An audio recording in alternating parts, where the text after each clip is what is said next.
ఈరోజు లేట్గా చెప్పిన పిల్లలందరికీ హ్యాపీ చిల్డ్రన్స్ డే.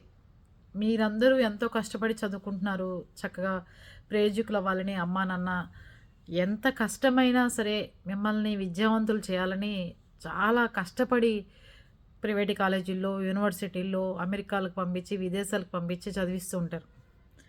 వాళ్ళని మీరు ఎప్పుడు గుర్తుపెట్టుకోవాలి అంటే పెద్ద వయసు వచ్చిన తర్వాత అమ్మా నాన్నకి మీ అవసరం మీరు అమ్మా నాన్నగా మారినప్పుడే మీ పిల్లలుగా మీ కర్తవ్యం నెరవేర్తిచ్చినట్టు. అర్థమైందా? చిల్డ్రన్స్ డే రాగానే అమ్మా నాన్న ఇచ్చే గిఫ్ట్లు ఎలా గుర్తుపెట్టుకుంటారో పెద్ద వయసు వచ్చిన తర్వాత మీరు ప్రయోజకులై అమ్మా నాన్నకి తెచ్చే గిఫ్ట్లు కూడా అమ్మా నాన్న అంతే అపురూపంగా చూసుకుంటారు. అంతే కదా? అందుకని ప్రతి ఒక్కళ్ళకి చెప్పేది ఏంటి అంటే మీరు ఎవరిని గుర్తుపెట్టుకున్నా గుర్తుపెట్టుకోకపోయినా లైఫ్లో కనిపెంచిన అమ్మా నాన్నని మర్చిపోకుండా వాళ్ళ పెద్ద వయసులో చూసుకుంటారని మనస్ఫూర్తిగా కోరుకుంటున్నాను.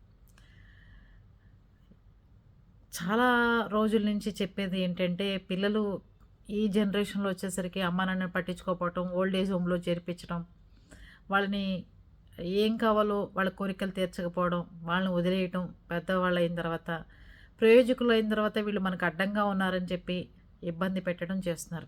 ప్లీజ్, అమ్మా నాన్న ఉంటేనే మన వెనకాల బలం, అమ్మా నాన్న ఉంటేనే మీ పరువు ప్రతిష్ట, అమ్మా నాన్న ఉంటేనే మీరు ముందుకెళ్ళగలుగుతారు. అవి మీకు చాలా మంచి భవిష్యత్తుని, మంచి తెలివితేటలని, మంచి గుణాన్ని నిర్దేశిస్తుంది. అమ్మా నాన్న చెప్పే ప్రతి మాట చాలా విలువైనవి, విలువలతో కూడుకున్నవి.